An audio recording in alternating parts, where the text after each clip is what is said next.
आपकी स्तुति हो। प्रभु यीशु मसीह के नाम में आप सभी को धन्यवाद करता हूँ। धन्यवाद करते हैं प्रभु जी आज के दिन के लिए जो आपने हमें जीवित रखा। धन्यवाद करते हैं प्रभु जी हमारे परिवार में सुख शांति बनाए रखने के लिए, हमारी रक्षा करने के लिए। पिता परमेश्वर धन्यवाद करते हैं आपके वचनों को ध्यान करने की योग्यता हमें देने के लिए। हे प्रधान परमेश्वर, आपका नाम धन्य माना जाए। पृथ्वी के न्यायी आपकी स्तुति हो। सत्य परमेश्वर आपकी स्तुति हो। जीवित परमेश्वर आपकी स्तुति हो। पवित्र आत्मा आपकी स्तुति हो। हे पितामह, धन्यवाद करता हूँ हमसे प्रीति बनाए रखने के लिए और सदा हमें अपनी छावनी में सुरक्षित रखने के लिए। आपकी कृपा दृष्टि सदा हम पर बनी रहे। आपके वचनों को हम पर प्रकट कीजिए और उसे ग्रहण करने की शक्ति हमें प्राप्त कीजिए।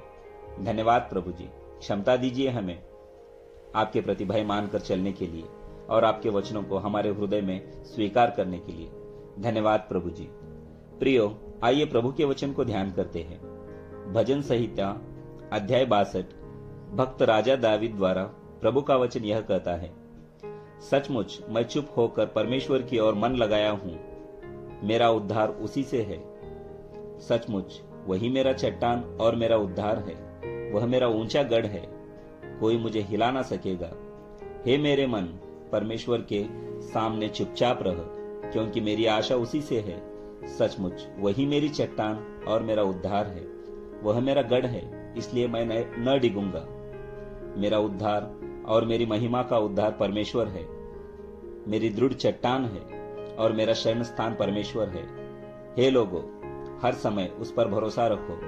उससे अपने अपने मन की बातें खोल कर कहो। परमेश्वर हमारा शरण स्थान है।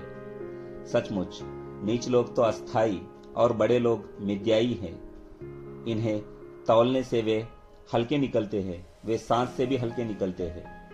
अंधेर करने पर भरोसा मत रखो और लूटपाट करने पर मत फूलो। चाहे धन संपत्ति बढ़े तो भी उस पर मन न लगाना।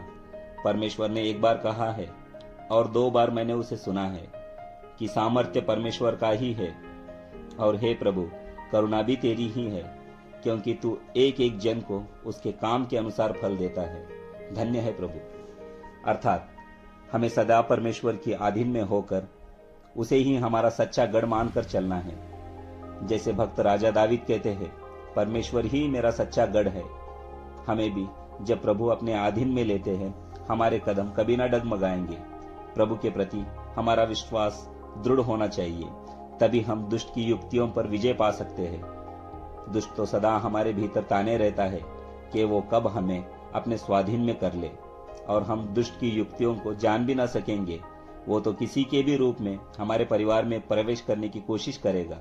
जैसे रोग हो, क्रोध हो, दरिद्रता हो या कर्ज हो, कोई भी जो मनुष्य अपने नीति जीवन में उससे लड़ता रहता है।